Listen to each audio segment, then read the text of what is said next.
Hello everyone. In this video, I will show you how to fix Discord not opening on Windows 10.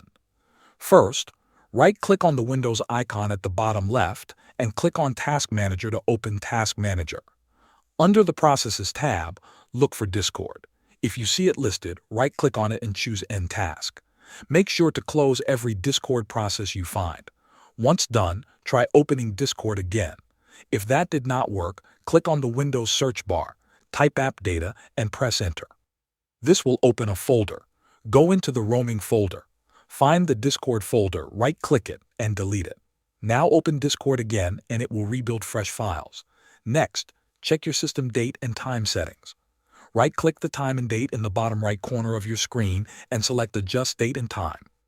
Turn on Set Time Automatically and Set Time Zone Automatically. If they are already on, turn them off, wait a few seconds, and turn them back on. If nothing works, reinstall Discord.